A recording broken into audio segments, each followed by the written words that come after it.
সুন্দর করে যত করে হেফাজতে রাখেন যাতে আমার টাকা আর মালটা লুট না হয়ে যায়। কিন্তু আল্লাহ বলছেন যে কান খুলে শোনো, তোমাকে যেমন বলছি যে খবরদার মদের আড্ডায় যাবে না, জুয়ার আড্ডায় যাবে না, তাসের আড্ডায় যাবে না, জেনার আড্ডায় যাবে না, অশ্লীল কাজে যাবে না, নোংরা কাজে যাবে না। যদি যাও তাহলে যেতে গেলে তোমার শয়তান ইমানটা লুট করে নিবে। তখন জেনে নিতে হবে যে ওই মানুষটা মরে যাওয়ার পরে কবর থেকে হাসর পর্যন্ত তার আযাব চলতেই থাকবে। কেন না, তো ওই মানুষটা মরণ কবলে এখনো পর্যন্ত স্মরণ করে না। কথা বুঝতে পেরেছেন? এই হলো নিয়ম। তাহলে আপনি যদি এই বিধানকে মেনে চলেন আর এই আল্লাহর এলানকে যদি আপনি মেনে চলেন, তাহলে আপনি এটা মগজে উঠিয়েলেন যে আমার শয়তান আমার মালকে লুট করতে পারবে না, তার মানে আমার ইমানকে লুট করতে পারবে না। কিন্তু আমি সজাগ হই কি? কই হচ্ছি না তো, হচ্ছি না তো। আজান হচ্ছে, আপনি বাড়িতেই আছেন, তার মানে বুঝে নিতে হবে যে এখনো পর্যন্ত আপনার অন্তরে মরণের ভয় আপনার অন্তরে জাগেনি, ভয় ঢুকেনি। তার কারণেই আপনি বাড়িতেই বসে বসে সময়টাকে আপনি বিনষ্ট করে দিচ্ছেন। এই হলো নিয়ম। তাহলে আপনাকে আমি কি বললাম যে আপনি মৃত্যুবরণ হলো ঠিক টাইমে, গোসল আপনার হলো, তারপরে এবার রাসূল বলছেন যে ওই মাইয়াতটা যখন আপনার কোন বাড়ির কোন নারী আর পুরুষ যে মারা গেল, তো মরে যাওয়ার পরে যদি আল্লাহ পাকের রাসূল বলছেন, আবু সাঈদ খুদরি থেকে হাদিসটি বর্ণিত, যদি ওই পুরুষটা কিংবা নারীটা মানে মাইয়াতটা যদি সৎ ব্যক্তি হয়, মানে মুমিন পুরুষ হয় কিংবা মুমিনা নারী হয়, তাহলে ওরা কিন্তু বারবার একটা শব্দ বলতে থাকে। আপনার মাইকে এলান হলো পলাশবুনার জুমা মসজিদে দিন 10টার সময় আপনার উমুকের ব্যক্তিটার আপনার দাফন হবে, মাদ্রাসার ফিল্ডে জানাজা হবে, এটা এলান হলো। তো তখন ওই মাইয়াতটা বলে, ভাইজানেরা কার পারমিশনে তুমি এখন 10টার সময় টাইম করলে? কে বলে? না তো মাইয়াত বলে। পার্শ্বে মা বসে কাঁদছে যে আমার মা কাঁদে, ছেলে চলে গেল, কিংবা বিবি কাঁদছে, স্বামী চলে গেল। পার্শ্বে ছেলে কাঁদছে যে আল্লাহ আব্বা চলে গেল। এই চতুর্দিকে ঘিরে মানুষেরা যে ওই মাইয়াতটার জন্য কাঁদে। তো তেমনি ওই মাইকে যে এলান হলো, কি এলান হলো? 10টার সময় এই লোকটার জানাজা হবে। কিন্তু ওই মাইয়াতটা বলে, কেন আমার এই 10টার সময় ঘোষণা দিলে? কেন তোমরা এইভাবে 10টার সময় এলান করলে? হাদিস বলছেন যে তখন ওই মাইয়াত বলতে থাকে, তাড়াতাড়ি গোসল দাও, কাফনটাকে পরিয়ে দাও, দেরি করিও না, আমাকে কাঁদতে মুনি সামনে আমাকে নিয়ে চলো, সামনে নিয়ে চলো। আমি যে মৃত্যুবরণ করেছি, কিন্তু আমি দেখি কবরের দুই কোণাতে 2টা ফারিস্তা দাঁড়িয়ে আছে। কিসের জন্য? আল্লাহর তরফ থেকে ওই 2টা ফারিস্তা কিসের জন্য এসেছে? জান্নাতের লেবাস নিয়ে এসেছে, আমাকে পরাবে। আমি জানি কবরে যে 1টা 2টা করে 3 থেকে 4টা প্রশ্ন করা হবে। এই 3 থেকে 4টা প্রশ্ন করা হবে। তো আপনার ওই মাইয়াত বলে যে আমি সুখবর পেয়ে গিয়েছি, তোমরা আমাকে দেরি করো না, পারো তো আমাকে 9টার সময় কবরে রেখে দাও, পারো তো 8টার সময় কবরে রেখে দাও।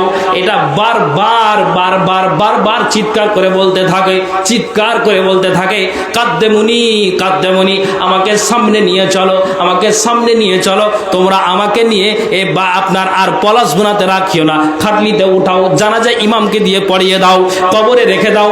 আমার জন্য সুখবর এসে গিয়েছে, তোমরা আর আমাকে নিয়ে দেরি করো না।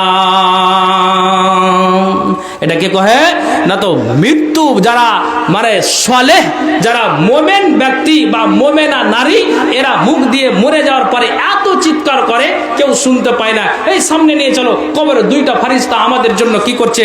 আমার জন্য অপেক্ষা করছে, জান্নাতের লেবাস নিয়ে দাঁড়িয়ে আছে, আমার জন্য সুখবর হয়ে গিয়েছে, তোমরা আর দেরি করো না। এটা কে বলে? মোমেন পুরুষ বা মোমেন ব্যক্তি বলে। মোমেনা নারী হতে বলে ওই মোমেনা নারী, আল্লাহ ওয়ালি নারী, এটাও মরে যাওয়ার পরে ওই মাইয়াত এই শব্দটা ব্যবহার করে। তাহলে মৃত্যু ব্যক্তি যদি সলে হয় তা আপনি তাড়াতাড়ি নিয়ে চলেন, পাপাচার হয় তারপর আপনি তাড়াতাড়ি নিয়ে চলেন। কিন্তু যদি লোকটা কি হয়, ওই মাইয়াতটা যদি আপনার কি হয়, পাপিষ্টি হয়, তাহলে পাপিষ্টি হতে গেলে ওই মাইয়াতটা কি কহে জানেন? যে মাইকে এলান হলো, শোনো পড়াশোনা লোকেরাম, এই লোকটার 11টার সময়, দিন 11টার সময় জানাজা হবে। এটা পাপিষ্টির জন্য বলছি, এটা মুমিনের জন্য বলে দিলাম। পাপিষ্টি লোকটা তখন কাঁদে, আল্লাহ রুহু পার্শ্বে কাঁদে, আর তার আপনার যেন পার্শ্বে মা আছে, ছেলে আছে, বিবি আছে, আত্মীয় স্বজন আছে, গ্রামের লোকেরা আছে, বারবার দেখে যাই। তখন আপনার বলছে, খাটলা নিয়েছো মসজিদ থেকে, আর গোসল দাইয়ে দাও, সুন্দর করে চাদর দিয়ে ঘিরে দাও, কাঁথাকে বিছিয়ে দাও, চাদরকে বিছিয়ে দাও, আর বিছিয়ে দিয়ে তাকে খাটলাতে উঠিয়ে দাও।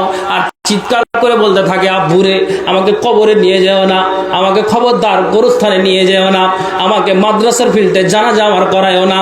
এটা বারবার বারবার মাইয়াতটা চিৎকার করে বলতে থাকে, না রে ভাই না, নিয়ে যেও না।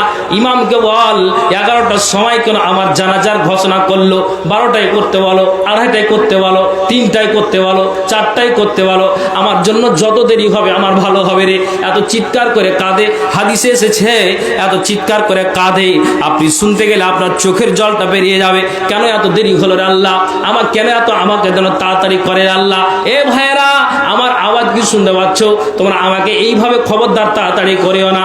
গোসল দায়, চিৎকার করে কান্না করে, কাফন পরিয়ে দেওয়া হলো, আরো চিৎকার করে কান্না করে, খাটলিতে উঠাই, আরো চিৎকার করে কান্না করে।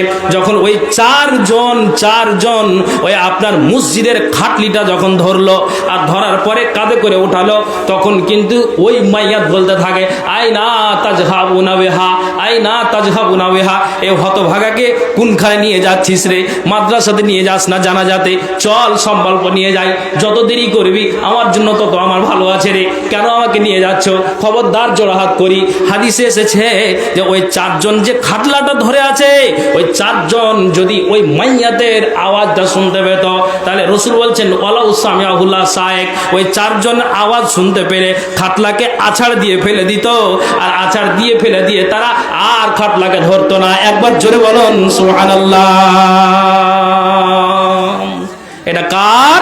না তো পাপিষ্টি, এই পাপাচার বান্দা বারবার চিৎকার করে বলে, আইনা তাজহাবুন, কোথায় নিয়ে যাচ্ছ আমাকে? তখন বলছে কেন?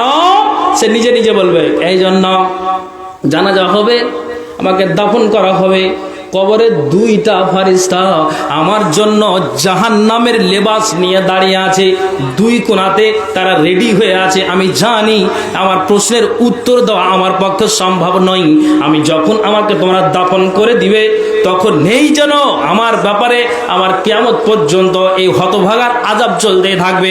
কেননা আমি নামাজকে পারওয়া করিনি, রমজান মাসের আমি রোজাকে পারওয়া করিনি, আমার মতো হতভাগা মদে ছিলাম, জুয়াতে ছিলাম, ডিজে বাজিয়ে নতুন বর্ষকে পালন করেছিলাম। কাজেই মরে যাওয়ার পরে এই এতগুলি তার জেহেনে, তার ব্রেনে স্মরণ আসবে, আর আসার পরে বলবেন যে এখন আমি কি করলাম রে, কি করলাম রে, আমি কি করলাম রে, আমার তো আর কোনো উপায় নাই রে, আর তো কোনো আমার উপায় নাই রে। এইভাবে তারা চিৎকার করে মাইয়াত কাঁদবে, মাইয়াত কাঁদবে, কিন্তু আপনার কেঁদে কেটে আপনার জাররা বরাবর আপনার কোনো লাভ হবে না, কোনো লাভ হবে না, কোনো লাভ হবে না। এইভাবে আপনার কার? না তো পাপিষ্টি আপনার ওই বান্দার আপনার এই দুরাচার। আর এইরকম তা আপনার যেন এত ক্রন্দন করবে, আওয়াজ দিয়ে চিৎকার করে, কেউ শুনতে পাবে না। রসুল হাদিসে শুধু এটাই বললেন, যদি শুনতে পেত ওয়ালাউ সামিআহুল্লাহ সায়েক, তাহলে 4জন যে খাটলিটা ধরে আছে, ওরা আছাড় দিয়ে খাটলিটাকে ফেলে দিত, দিয়ে খাটলি দ্বিতীয়বার আর ধরতে যেত না। তাহলে কত যারা আওয়াজ করে, কত যারা আওয়াজ করে, আপনি মাথায় উঠান কথাগুলিনকে। এই নতুন বর্ষকে মানাবার জন্য যুবক আর যুবতীরা মেতে উঠেছে, অবাক লেগে যাচ্ছে। একটা জিনিস আমাকে খারাপ লেগেছে এই পলাশগুনার মাটিতে। কি খারাপ? আমি আপনাকে ওপেন বলছি, যে জালসা হচ্ছে হোক, কিন্তু মুনিহারি দোকানটা বসিয়ে দিয়েছেন, কিছু কিছু মেয়ে আর ছেলে ওখানেই দেখছি 12টা পর্যন্ত ভিড় লাগিয়ে আছে, দিয়ে রাস্তা নিয়ে যাচ্ছে, দেখছে আজ মন ভরে আজ কিন্তু হযরত আলীর জালসা জীবনী শূন্য। আর পর ওই দেখছি যে ও আপনার 12টা পর্যন্ত মেলাতেই আছে। মন ভরে কি শুনলেন? তাহলে আপনি বলুন, বাড়ি থেকে ধোকা দিয়ে আপনার মুনিহারির দোকানে আড্ডা দিচ্ছে, আপনি এখন কি জবাব দিবেন? ওই নারীকার পুরুষকে মরণ কেবল ভয় আছে নাই? তাহলে মরে যাওয়ার পরে এই ঠেলাটা কতটা কঠিন, তাহলে আপনি এটা বুঝতে পারবেন। হ্যাঁ, আপনাকে আমি এই কথাই বুঝাতে চাইছি। রাসূল বলছেন, শুনো, আসরিউ বিল জানাজাতে, জানাজা তোমরা দ্রুত নিয়ে যাও, দ্রুত নিয়ে যাও, দ্রুত নিয়ে যাও, দেরি করো না। পাপিষ্টি হতে গেল তাড়াতাড়ি, নেককার হতে গেল তোমরা তাড়াতাড়ি, এইভাবে তোমরা নিয়ে যাও। কেন? আমি আপনাকে শুরুতেই একটা কথা বললাম, মরণ আমাদের জন্য অবধারিত, আমাদের বাঁচার কোনো গতি নাই, আমাদেরকে আপনাকে মরতেই হবে। এবার আপনাকে আর একটা কথা তার আগে বলার উচিত ছিল, হাদিসটা ছুটে গিয়েছে, তার আগে আর একটা কথা বলে দিই। কোনো যদি ধরে নেন যে আপনার স্ত্রী মারা গেল, স্বামী বলছে আমি গোসল দেবো, ঠিক আছে, স্বামী মরলো, স্ত্রী গোসল দেবে, ঠিক আছে, কিন্তু যদি কেউ বলে যে না আমার সাথে এর সম্পর্ক আছে, তা আমি এই নারীটাকে গোসল দেওয়াবো, যদি এটা ও মনের কল্পনা করে, তার ছেলেরা বা আত্মীয় স্বজন বলে হ্যাঁ তুমি গোসল দাইয়ে দাও, যদি দেয়, চাদরটাকে ঘিরে দিয়ে যদি গোসল দিতে যায়, আর গোসল দিতে গিয়ে মাইয়াতের কোনো যদি গোপন কথা ওই নারীটার জানা থাকে যে একে আমি জানি যে এমনই একটা বাজে একটা নোংরা কাউরির সাথে ব্যবহার করেছে বা কোনো খারাপ আচরণ করেছে বা গালিগালাজ করেছে, এমন কোনো গোপন গুনাহ যে গুনাহটা যে গোসল দিচ্ছে ওই ব্যক্তিটাই জানে, ওই নারীটাকে গোসল দিচ্ছে ওই নারীটাই জানে। তো রাসূল বলছেন শোনো, একটা নারীকে আর একটা নারী গোসল দিবে, কিন্তু যদি তার ব্যাপারে কোনো গোপন কথা জানা থাকে, রাসূল বলছেন যে এই গোপন কথাটা জানা থাকলেই তুমি মাথা থেকে নিয়ে পা পর্যন্ত মাইয়াটাকে গোসল দাইয়ে দাও, আর গোপন কথাকে তুমি তোমার অন্তরের ধামা চাপা তুমি দিয়ে দাও। মরে যাওয়ার পরে ওই মানুষটার ব্যাপারে তুমি গোসল দেওয়ার পরে তুমি মানুষের সামনে ওরে নারী তুমি বলতে যাও না। রাসূল বলছেন যে একটা নারীকে গোসল দিল একটা নারী, আর গোসল দেওয়ার পরে ওই নারীটা যদি ওই মাইয়াটার গোপন কথাটাকে ঢেকে দিতে পারে, তাহলে রাসূল বলছেন যে আরবাঈনা গাফারাল্লাহু লাহু মাররাতান, আল্লাহ তাআলা ওই নারীটাকে ওই নরটাকে 40 বার মাগফিরাত দান করবেন, যে মাইয়াটার গোপন কথাকে ঢেকে ধামাচাপা দিয়ে কবরে রেখে আসবে গোসল দেওয়ার সময়তে, তারপরে মানুষের সামনে ব্যক্ত করবে না। ওই গুনার কথাটাকে ওই নোংরা কথাটাকে নিজে ধামাচাপা দিয়ে দিল। আল্লাহ রাসূল বলছেন যে যখন তুমি ওই মাইয়াটার তুমি ওই আপনার নোংরা কথাটাকে যখন তুমি ঝামাচাপা দিয়ে দিবে, মানুষের সামনে ব্যক্ত করতে যাবে না, তো রাসূল বলছেন তুমি কান খুলে শোনো, যে গোসল দেওয়ালো আল্লাহ রাসূল বলছেন যে ওই ব্যক্তিটাকে আল্লাহ তাআলা 40 বার মাগফিরাত দান করবেন। একবার জোরে বলুন সুবহানাল্লাহ। ডাইনে বামে মাটি আমার মাটির বিছানা, ডাইনে বামে মাটি আমার মাটির বিছানা, আমি মরে গেলে আমায় তোমরা ভুইলা যায় না, ডাইনে বামে মাটি আমার মাটির বিছানা, তোমার আমার কে আপন একটু ভাবো না, যিনি আপন তিনি কাঁদেন সোনার মদিনা, তোমার আমার কে আপন একটু ভাবো না, যিনি আপন তিনি কাঁদেন সোনার মদিনা, আর সেই নবীর দিদার পেতে চলো মদিনা, সেই নবীর দিদার পেতে চলো মদিনা, ডাইনে বামে মাটি আমার মাটির বিছানা, ডাইনে বামে মাটি আমার মাটির বিছানা, কিছুই যাবে না। এবার আপনাকে বলি, যতই ক্রন্দন করেন, তো ধরলেন যে মারা গেল, তো মরে যাওয়ার পরে সঙ্গে সঙ্গে বাপ গেল, দাদা গেল, গ্রামবাসী গেল, সবাই গেল, দূর দূরান্ত থেকে মহিলারা আসলে দেখি চেহারা খানটা, কিন্তু এটা দেখতে হয় না, দেখতে হয় না, কিন্তু মহিলারা এটা কেন যে বুঝছে না তা আল্লাহ পাক ভালো জানে। তো মরার বাড়ি যেতে হয় না, তার লাশও দেখতে হয় না। উহুদের প্রান্তে আল্লাহ রাসূল নিজে তার ফুফু সাফিয়াকে নিষেধ করেছিলেন যে না তুমি খবরদার দেখতে যেও না, যেহেতু জীবিত যেমন একটা পুরুষকে দেখা হারাম, তেমনি একটা মৃত্যু ব্যক্তিকে দেখতে যাও হারাম, অতএব তুমি দেখতে যেও না। সাফিয়া এই কথাটা রসুলের শুনে তিনি ঘুরে গিয়েছিলেন, কে যে রসুল আমার এটা ভাতিজা, আর সে তো আখেরি নবী, আমি কথার অস্বীকার করবো না। সাফিয়া রাস্তাটাকে বদল করেছিলেন, যে যখন নবীজি বলছেন যে মাইয়াতকে দেখা হারাম, তা আমি আর দেখতে যাব না। কিন্তু দেখছি নারীরা আপনার আমার গ্রামের কথা বলছি না, বিভিন্ন গ্রামের নারীরা ভিড় জমিয়ে যাবে, লাইন লাগিয়ে ও মাইনার থেকে দেখার জন্য আপনার সিরিয়ালি আপনার যাচ্ছে, দেখা আসছে, ওখানে দোয়া দুরুজ এটা আর ওটা যেটা সেটা না বলে আপনার ফালতু কথা বলে সময়টাকে বিনষ্ট করে দুঃখের কথা বলে আপনার ওই জায়গাতে তারা ভিড় জমে বসে থাকে, যদি এটা শরীয়ত সাপোর্ট করেনি। কিন্তু আপনাকে বলি, আত্মীয় স্বজন গেল, সব গেল, রাসূল বলছেন শোনো, একটা কথা মাথায় রাখো, খুব খেয়াল করে শুনবেন। আজকে আরো দুজন বক্তা আছে, আরেকজনকে হরিশ্রামপুর থেকে ডেকেছি, উনিও খুব সুন্দর আলোচনা করতে পারেন, গলার আওয়াজও খুব ভালো। আমার পরে ইনশাল্লাহ ওই ভাই আসবেন। আমি আপনাকে যেটা কথা বলছি, রাসূল বলছেন শুনে রাখো, তুমি যতই কিছু করো না কেন, যখন ওই চারজন লোক যখন বাড়ি থেকে খাটলাটাকে উঠাই, তখন মাইয়াদের পিছনে পিছনে তিনখানা বস্তু যায়, তিনখানা বস্তু যায়। কি কি যায়? তা তো নবী বলছেন আহলুহু মালুহু ওয়া আমালুহু। তিনখানা বস্তু যায়। তোমার আহলে আইয়াল যায়, বংশধর যায় মাটি দেওয়ার জন্য, পিছনে পিছনে তোমার মাল যায়। আর 3 নম্বর যেটা যায় সেটা হলো তোমার জীবনের আমল যায়। তুমি ভালো আমল করে থাকলে সেটা তোমার পিছনে পিছনে যায়, মন্দ আমল করলেও সেটা তোমার পিছনে পিছনে যায়। কিন্তু রাসূল বলছেন জানাজা যখন হয়ে গেল আর যখন ওই মাইয়াতটাকে কবরে শোয়ানো হবে, তখন কবরে শোয়ানোর পর রাসূল বলছেন ফায়ারজিউ ইসনানে, দুইখানা আবার ঘুরে চলে আসে। কোন দুইখানা? যে বংশধর গিয়েছিল, গ্রামের মানুষ গিয়েছিল মাটি দেওয়ার জন্য, ওই লোকগুলো ঘুরে চলে আসে এক। দ্বিতীয় নম্বরে তোমার মাল যে পিছনে পিছনে গেল, ওই মালটা কবর থেকে ঘুরে চলে আসে 2।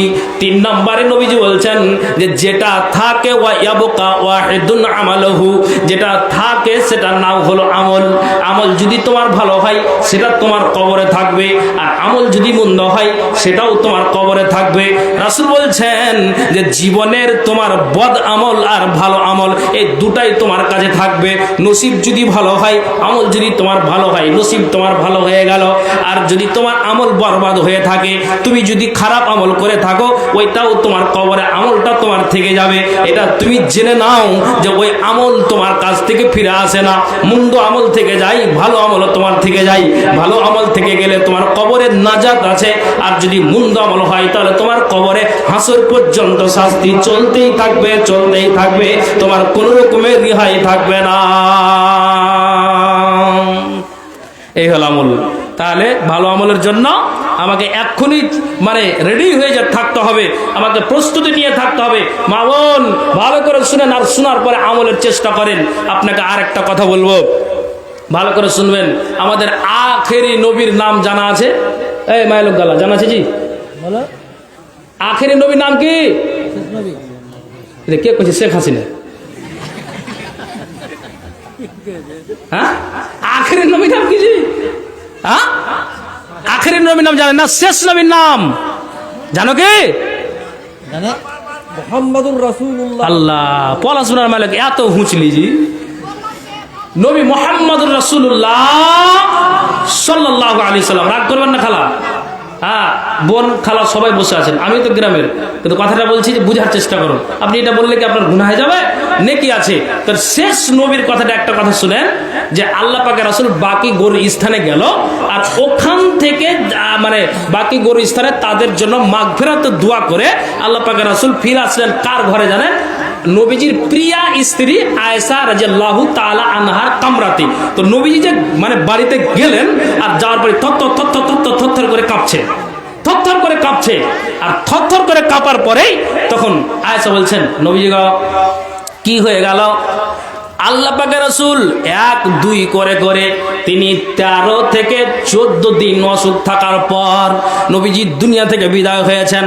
এখন আপনাকে যেটা বুঝাতে চাইছি, যে একটা মুমিন লোকের যদি জান এতটা কষ্ট কবজ হয়, নবীর যদি জানটা এতটা কষ্ট কবজ হয়, তাহলে আপনি এটা আমাকে বুঝিয়ে দেন তো, তাহলে পাপিষ্টি লোকের জানটা কত কষ্ট কবজ হয়।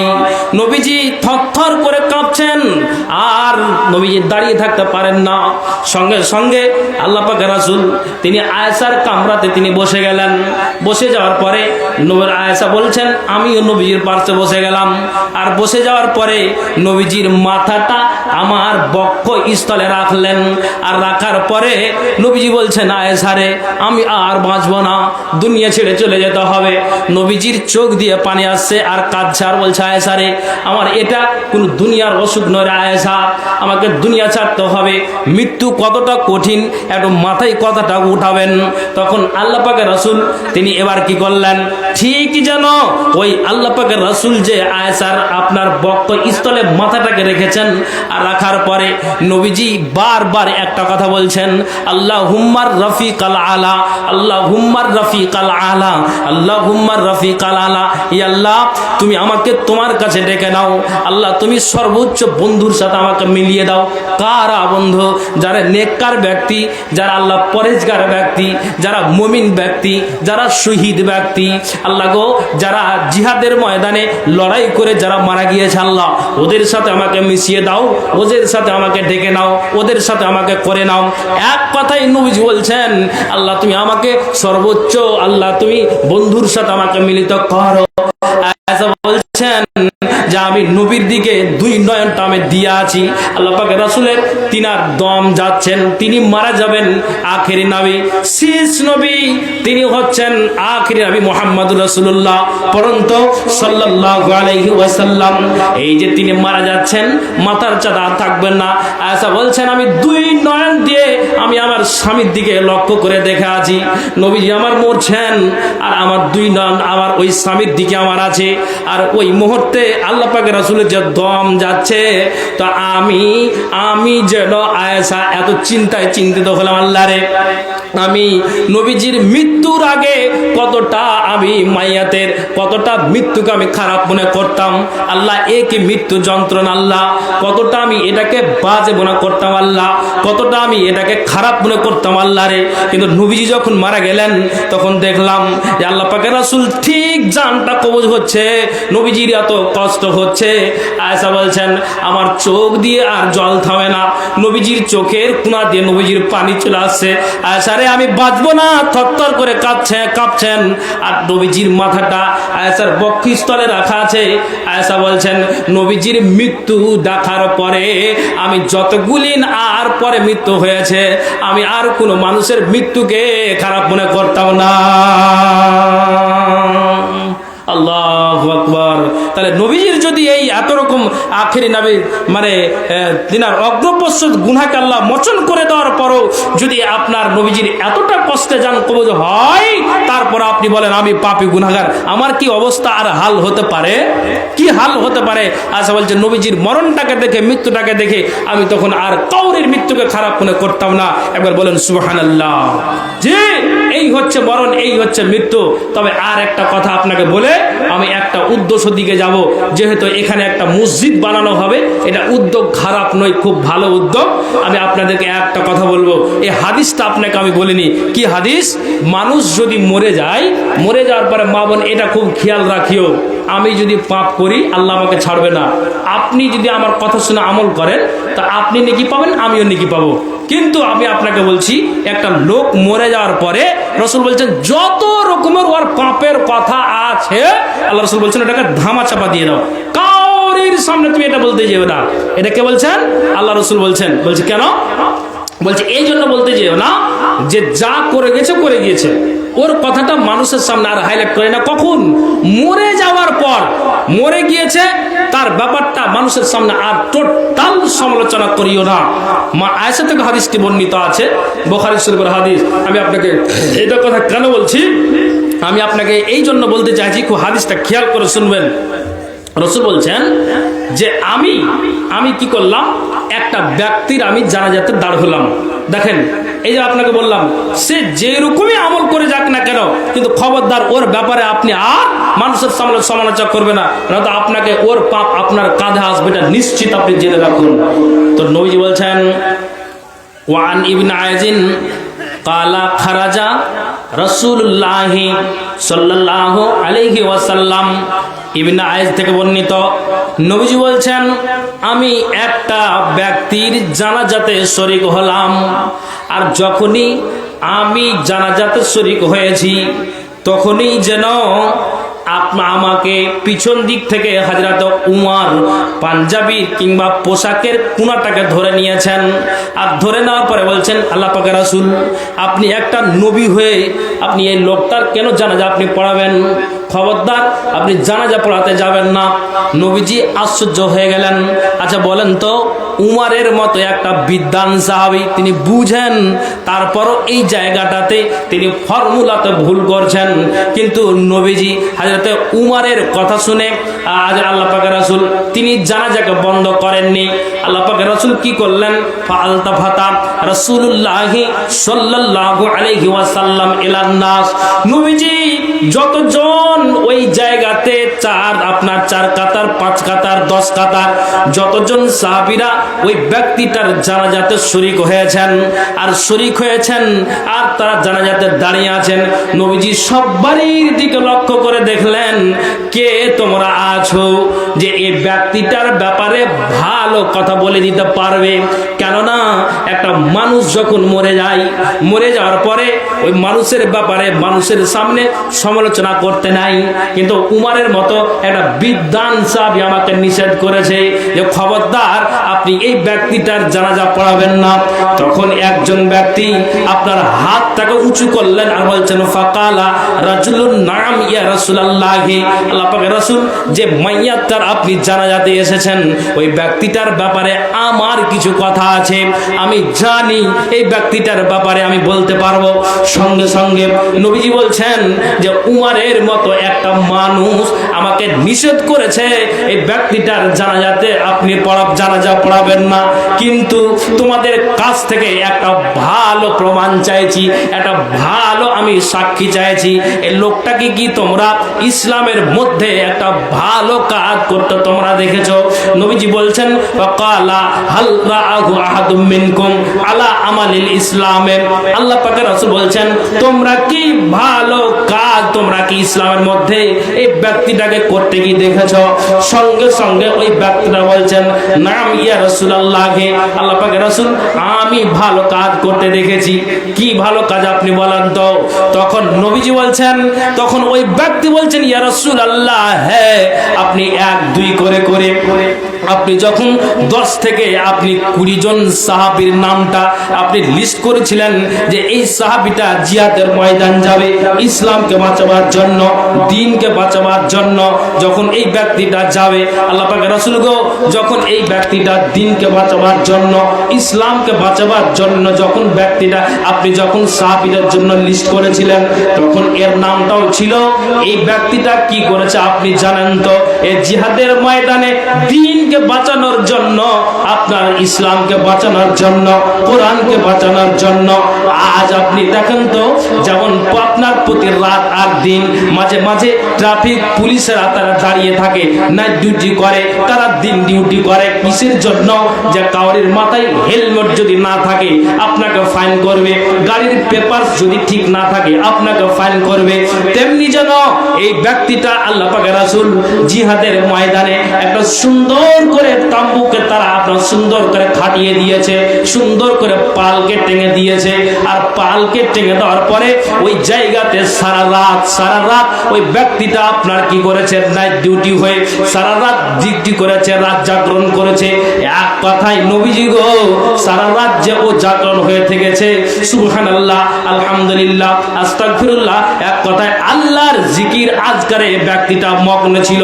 নবীজি গো সারা রাত ফালতু সময়টাকে নষ্ট করেনি, অপচয় নষ্ট করেনি, সময়টাকে বিনষ্ট করেনি, নফল সালাতের মাধ্যম দিয়ে ওই ব্যক্তিটা রাতটাকে কাটিয়েছে, জিকির আজকারের মাধ্যম দিয়ে রাতটাকে ব্যক্তিটা কাটিয়েছে। নবীজি এবার ওই ব্যক্তিটার যখন এই কথাটাকে শুনতে পেলেন তখন আল্লাহ পাকের রাসূল কি করলেন? তো তিনি ইমামতি করে ওই ব্যক্তিটার জানাজাকে পড়িয়ে দিলেন। আর যখনই নবীজি জানাজাকে পড়ালেন আর জানাজাকে পড়িয়ে দেওয়ার পর আল্লাহ পাকের রাসূল এবার কি করলেন? নবীজি এবার ওই সুন্দর করে যখন ওই মাইয়াতটাকে 4 জন আপনার খাটলিটাকে ধরে যখন কবরস্থানে নিয়ে আসা হলো আর যখন তাকে কবরে রাখা হবে, সুন্দর করে যখন তাকে মাটি দেওয়া হলো, মাটিটা দেওয়া ক্লিয়ার হলো, মাটি দেওয়া ক্লিয়ার হয়ে যাওয়ার পর উমার ওই আপনার কবরস্থানে দাঁড়িয়ে আছেন। কেন? উমারের মতো একটা লোক নবীজিকে নিষেধ করেছেন, নবীজি গো আপনি খবরদার এই ব্যক্তিটার জানাজা পড়াবেন না। কেন? লোকটা হচ্ছে বাজে, লোকটা হচ্ছে নোংরা, লোকটার ব্যবহার ভালো নয়, আর আপনি এই ব্যক্তিটার কেন আপনি জানাজা পড়াবেন? যখন এবার নুমারও 3 খাবল মাটি দিলেন, মাটি দেওয়ার পর আল্লাহ পাকের রাসূল তিন খাবল মাটি দেওয়ার পরে মাটি যখন ক্লিয়ার হয়ে গেল, আল্লাহ পাকের রাসূল এইভাবে আঙ্গুলের ইশারা করলেন কবরের দিকে, আর কবরের দিকে ইশারা করে বলছেন ফাকালা আশহাদু, নবীজি বলছেন আমি নবী মুহাম্মদ পরম সাল্লাল্লাহু আলাইহি সাল্লাম আমি সাক্ষী দিচ্ছি রে কবর, এই জায়গাতে তুমি শুয়ে আছো, তোমার আসল ঠিকানাতে চলে এসেছো, কবরে তুমি এসেছো, আমি তোমাকে সাক্ষী দিচ্ছি। তোমার বন্ধু হযরত উমর, তোমার সঙ্গী সাথীরা সবাই তোমার ব্যাপারে দুর্নাম করেছে, লোকটা বাজে, লোকটা নোংরা, লোকটা চরিত্রহীন। আমাকে উমরের মতো একটা সাহাবী আমাকে জানাজাতে বাধা দিয়েছিল, কিন্তু আমি তার কথা না শুনে মানুষের কাছ থেকে, একজনের কাছ থেকে যখন ভালো প্রমাণটাকে পেলাম, তখন আমি কিন্তু জানাজাকে আমি পড়িয়ে দিলাম। তখন এবার আল্লাহ পাক রাসূল বলছেন আমি সাক্ষী দিচ্ছি তুমি হলে জান্নাতি, আর তোমার বন্ধুরা সবাই সাক্ষী দিচ্ছে তুমি হলে জাহান্নামী। কেন তুমি জান্নাতি? তুমি কান খুলে শোনো, ওই যে জিহাদের ময়দানে তুমি জিকির আজকার করে, তাসবিহ তাহলিল করে, আল্লাহর তুমি জিকির আজকার করে রাত কাজে তুমি অতিবাহিত করেছো, তুমি তাহাজ্জুদের নামাজ পড়েছো, নফল সালাত আদায় করেছো, ওরে তুমি আমলের মাধ্যম দিয়ে তুমি যে রাতটা কাটিয়েছো। আর উমর তো এটা জানে না, তো আমি নবী মুহাম্মদ তোমাকে বলছি তুমি কান খুলে শোনো, একটা রাত জাগরণ করার বিনিময়ে তোমার যে আল্লাহর লিল্লাহিয়াতের সহিত যে তোমার রাত জাগরণ হয়েছে, জিকির আজকার হয়েছে, তাসবিহ তাহলিল হয়েছে, নবীজি বলছেন ওরে সাহাবী, ওরে তুমি কান খুলে ব্যক্তি তুমি শোনো, মাইয়া তুমি শোনো, একটা রাত জাগরণ করার বিনিময়ে আল্লাহ তোমার জীবনের সমস্ত গুনাহকে মোচন করে দিয়েছে। একবার জোরে বলুন সুবহানাল্লাহ। একে দেখে কি বুঝতে পারলেন বলেন? বুঝা গেল এটাই একটা লোক কি গোপন আমল করছে, আপনি ধরতে পারছেন? পারবেন জি? পারবেন না।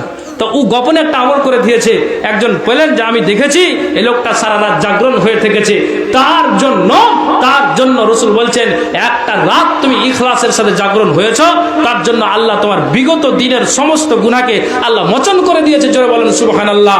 তখন আল্লাহ পাকের রাসূল হাজির তোমার বলছে ওমর, মানুষকে কি আমল করছে তুমি ঘুঁচা দিচ্ছ? তোমাকে এটা কে পারমিশন দিয়েছে? আল্লাহ পাকের রাসূল হাজির তোমাকে বলছেন কে তোমাকে এটা পারমিশন দিলে যে মানুষকে কোন গোপন আমল করছে আর কে কি না করছে? তুমি নিজের চরখাতে তাল দাও, নিজের চোখে তুমি তাল দাও, নিজে তুমি কবরকে বলে ভাবো, মৃত্যুটাকে বলে তুমি ভাবো যে আমার হালাতটা মৃত্যুর সময় কি হতে পারে, আর এই লোকটার ব্যাপারে তুমি এই কথা বলছো। তাহলে আপনি কি বুঝতে পারলেন? মানুষের কথা বলতে নেই, মরে যাওয়ার পরে যে লোকটা এই ছিল ওই ছিল, সমস্ত গোপন আমলকে ধামাচাপা দিয়ে দিতে হবে। আর ধামাচাপা দিয়ে যদি ভালো কোনো দিক পান তাহলে ভালো দিকটা মানুষের সামনে আলোচনা করবেন। রাসূল এখান থেকে এই কথাটাই বোঝাতে চাইলেন, খবরদার একটা মানুষ মরে যাওয়ার পরে ওর ব্যাপারে তোমরা দুর্নাম করবে না, যদি পারো তো তোমরা সুনামি করবে। হযরত উমরকে রাসূল এই হাদিস থেকে টাইপ করেছিলেন, খবরদার কে কি আমল করছে গোপন, তুমি এই ব্যাপারে তুমি ভালো জানো না, আল্লাহ জানেন, অতএব তুমি এই কথাটা বলেছো, তোমার কথাটা উচিত হয়নি। হযরত উমর কবরস্থান থেকে মুখটাকে মলিন করে নিচু করে ওখান থেকে ফিরে এসেছিলেন। আপনি কি বুঝতে পারলেন? তাহলে এটাই বোঝা গেল যে আমি গোপন আমল করি, আপনি কি গোপন আমল করেন আল্লাহ ভালো জানেন। আমি আপনাকে এটাই বুঝাতে চাইছি। কথা হলো এটাই যে বুঝার আপনি চেষ্টা করুন যে আমার মৃত্যু অবধারিত, তাহলে আমাকে সঠিক আমল করে কবরে আমাকে যেতে হবে, কবরে আমাকে যেতে হবে। তাহলে আবার পরিত্রাণ আছে নয়। একটা হাদিস বলবো, আপনারা শুনবেন কি? মায়ের লোক শুনবেন জি? খালারা শুনবেন? আচ্ছা শুনলে 500 টাকা দেন তো একজনে। কে পারবেন বলেন? খালি এই হাদিসটা, আপনাদেরই হাদিসটা কে পারবেন 500 টাকা? আপনি এখন যদি না পারেন তো সকালে দেন, কে পারবেন? দেন। মমতা বাবু তো লক্ষ্মীর ভান্ডার বাড়িয়ে দিয়েছে, কে 500 টাকা পারবেন বলেন? যে আমি দিচ্ছি 500 টাকা, হাত ছাড়েন। আমি হাদিসটাকে শোনাবার জন্য। আচ্ছা তুমি দিলাম আমি 1000 টাকা। আচ্ছা 1000 টাকা লিখে দাও। সুবহানাল্লাহ। আচ্ছা ভাতা থেকে আমি হাতে ঢুকলে আচ্ছা হ্যাঁ মুরা গেল ফিস মামি। আচ্ছা আচ্ছা এই 1000 টাকা লিখে দেন, লিখে দেন বাবা। হ্যাঁ তাহলে হাদিসটা শুনেন, হাদিসটা বলে দিই, এটা মা বোনের হাদিস। কি হাদিসটা? ভালো করে শুনবেন, কি হাদিসটা ভালো করে শুনবেন। এই যে মরণের ব্যাপারে আমরা আলোচনা হচ্ছে আজকে, এটাই হলো কথা। যখন 1000 টাকা দিয়েছে আমি হাদিসটা শুনি। কি হাদিসটা? নবীজি তিনি একটা হাদিসকে বর্ণনা করছেন। কি বলছেন? কোন মেয়ে কিংবা ছেলে, এক কথা আল্লাহর বান্দারা, নারী নর উভয়, আল্লাহর সমস্ত বান্দারা, মুসলিম নর নারী, নবীজি বলছেন যদি কোনো আল্লাহর বান্দা, আল্লাহর বান্দি দিনে আর রাতে, ভালো করে শুনবেন, নবীজি বলছেন কোন আল্লাহর বান্দা কিংবা বান্দি দিনে কিংবা রাতে যদি ওই নারীটা আল্লাহর বান্দা, আল্লাহর বান্দি 5 ওয়াক্তের নামাজে একটা দুইটা করে করে যদি তারা 12 রাকাত সুন্নাতকে তারা প্রতিদিন নিয়মিত আদায় করে যায়, তাহলে রাসূল বলছেন যে এই 12 রাকাত সুন্নাতটাকে পড়ার বিনিময়ে আল্লাহ তাআলা তোমাকে জান্নাতে প্রবেশ করাবেন। একবার বলুন সুবহানাল্লাহ। কত রাকাত বললাম? কত রাকাত বলেন? 12 রাকাত। ভালো করে শুনবেন, আমি এই হাদিসটা কেন এখানে জোড়াতে গেলাম আপনি বুঝতে পারবেন। মামুন আপনাদের এই হাদিসটা তো কত রাকাত বললাম? 12 রাকাত। 12 রাকাত পড়বেন কি করে শুনে নেন। ছোট জালসাতে যতগুলো মানে ভালো করে বুঝাতে পারা যায়, বড় জালসাতে আওয়াজ করে বোঝা যায় না। 12 রাকাত কি কি? হ্যাঁ আচ্ছা ভালো করে শুনবেন, আমি আপনাকে নিয়মটা গুনিয়ে দিয়ে তারপরে আমি উদ্দেশ্য দিকে যাচ্ছি। আলহামদুলিল্লাহ। আচ্ছা ভালো করে শুনবেন, কি উদ্দেশ্য দিকে যাচ্ছি একটু শুনবেন। আলহামদুলিল্লাহ, একজন সাল খালি দিয়েছে, খালি হাদিসটা শুনিয়ে নি। আচ্ছা 12 রাকাত সুন্নাত কি? রাসূল বলছেন জোহরের আগে তুমি 4 রাকাতকে পড়ো, 4 হলো। তারপরে জোহরের পরে তুমি 2 রাকাত পড়ো, 4 2 6 হলো। আসরের আগে আর পরে সুন্নাতে মুআক্কাদা নাই, বুঝলেন? তার মানে যদি কোনো ব্যক্তি আসরের আগে আজানের পরে 4 রাকাত সুন্নাতকে প্রতিদিন পড়ে যায়, তাহলে রাসূল বলছেন রাহিবাল্লাহু ইমরান, আল্লাহ তাআলা ওই ব্যক্তিটাকে প্রতিদিন আল্লাহ তাআলা রহমত বর্ষিত করবেন। কেন না, তো ওই ব্যক্তিটা আসরের আগে 4 রাকাত সুন্নাতকে প্রতিদিন পড়ে দেয়, এটা সুন্নাতে মুআক্কাদা নয়। আর সুন্নাতে মুআক্কাদা কতটি? জোহরের আগে 4, পরে 2 6, মাগরিবের পরে 2 তো আপনার 8 হলো, এশারের পরে 2 10 হলো, ফজরের জামাতের আগে 2 12 হলো। এই 12 রাকাত সুন্নাতকে যারা নিয়মিত প্রতিদিন পড়ে নিতে পারবে, আল্লাহ রাসূল বলছেন এই 12 রাকাত সুন্নাতকে পড়ে দেওয়ার কারণে আল্লাহ তাআলা কিয়ামতের দিন তোমাকে জান্নাতে প্রবেশ করাবেন। আরেকবার বলুন সুবহানাল্লাহ। 12 রাকাত হলো। তো আমি এই হাদিসটা কেন বললাম? উম্মে হাবিবা এটা আল্লাহ রাসূলের একটা স্ত্রী, মানে নবীজির 11টা স্ত্রী, লন্ডি দিয়ে 11টা, তো 11টা স্ত্রী। তো উম্মে হাবিবা বলছেন যারে 12 রাকাত সুন্নাত যদি প্রতিদিন 5 ওয়াক্ত নামাজে পড়ি তাহলে আল্লাহ আমাদেরকে জান্নাত দিবেন, জান্নাতে প্রবেশ করাবেন। উম্মে হাবিবা বলছেন, আড়াল থেকে এই হাদিসটা উম্মে হাবিবা কিন্তু শুনে নিয়েছেন। তো উম্মে হাবিবা কি বলছেন জানেন? আল্লাহ যখন আমি নামাজে দাঁড়াই তখন আল্লাহ বেশি বেশি করে আমার কবরকে স্মরণ হয়। আল্লাহ যখন আমি নামাজে দাঁড়াই তখন আমার বেশি বেশি করে মরণটাকে স্মরণ হয়। আল্লাহ যখন আমি সাজদায় যাই তখন আমি বেশি বেশি করে মরণটাকে স্মরণ করি। আল্লাহ তাহলে আমি যদি প্রতিদিন 12 রাকাত সুন্নাতকে পড়ি তাহলে আমার জান্নাতের যাওয়ার ব্যাপারটা সোজা হয়ে যাবে। উম্মে হাবিবা বলছেন যে আমি যত ধাপ ফেলি মরণকে স্মরণ করি, উঠি মরণকে স্মরণ করি, বসি তো মরণকে স্মরণ করি, আমি আমার স্বামীর খিদমতে যাই তো মরণকে স্মরণ আমি করি। কে বলছেন? উম্মে হাবিবা। তা আমি মরণকে স্মরণ রেখে উম্মে হাবিবা বলছেন আল্লাহ তুমি আমার শরীরটাকে ভালো রাখো, আল্লাহ তুমি আমার শরীরে অসুখ তুমি দিও না, আল্লাহ যতদিন তুমি বাঁচিয়ে রাখবে তুমি আমার শরীরটাকে ভালো রাখো, আমি চলতে ফিরতে যেন আমি দুনিয়া ছেড়ে যেতে পারি। আল্লাহ কে বলছেন?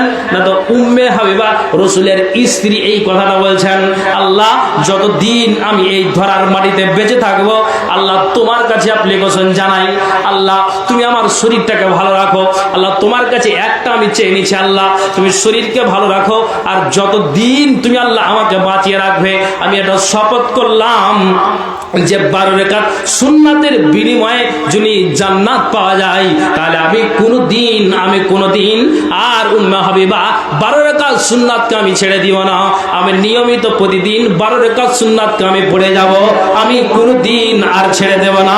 একবার জোরে বলুন সুবহানাল্লাহ। উম্মে হাবিবা কি বললেন? আমি মরণকে স্মরণ করি, উঠি মরণকে স্মরণ করি, স্বামীর খিদমতে যাই মরণকে স্মরণ করি, উঠতে বসতে মরণকে স্মরণ করি। এই 12 রাকাত সুন্নাতের কথা নবীর মুখ থেকে যখন শুনতে পেলাম তখন আমার ঈমান আর মজবুত হয়ে গেল। শপথ করলাম আল্লাহ কোনদিন আমি আর 12 রাকাত সুন্নাতকে আমি ছেড়ে দিব না। আর একটা মায়ের লোকদেরকে আমি একটা কথা বলে আমি মেন উদ্দেশ্যের দিকে যাব, তারপরে বক্তা ইনশাল্লাহ চলে আসবে। যদি মহিলারা কেউ কোরআন পড়তে জানেন, পুরুষরাও জানে, অনেকেই জানে, তো রাসূল বলছেন শোনো, কোরআনে 1টা 2টা করে করে 14টা তেলাওয়াতে সিজদা আছে। কটা বললাম? 14টা, মানে 14টা সিজদা, মানে বুঝতে পারলে তো তোমরা? কোরআনের তেলাওয়াতের সিজদা মানে এই যে কোরআন পড়তে পড়তে যে সাজদা চলে আসে, আছে কি আসে না? ভালো করে শুনবা, আমল করার চেষ্টা করো। তেলাওয়াতের সিজদা কতটি আছে? 14টা আছে। তো রাসূল বলছেন শুনো, এই নিয়মটা শিখে নাও। রাসূল বলছেন কোন মহিলা যদি বাড়িতে কোরআন তেলাওয়াত করে, কোন পুরুষ যদি মসজিদে কিংবা বাড়িতে কোরআন তেলাওয়াত করে, ভালো করে শুনবেন, রাসূল বলছেন কোরআন পড়তে পড়তে যদি ওই মহিলাটা রমজান মাসে কোরআনটাকে তেলাওয়াত করলো, এমনি সকাল আর সন্ধ্যায় প্রতিদিন কোরআনটাকে তেলাওয়াত করলো, তেলাওয়াত করতে করতে যদি সাজদার আয়াত চলে আসে, ওই সাজদার আয়াতটা যদি আসে, রাসূল বলছেন চট করে তুমি একটা সাজদা দিয়ে দাও। ওই সাজদাটা দিতে গেলে তোমার কি হয়, তোমাকে উজুর দরকার নাই, তোমাকে সালাম ফিরার দরকার নাই, শুধু তোমার কাপড় যদি ঠিক থাকে, তোমার শরীর যদি ঠিক থাকে, তাহলে তুমি কি করো,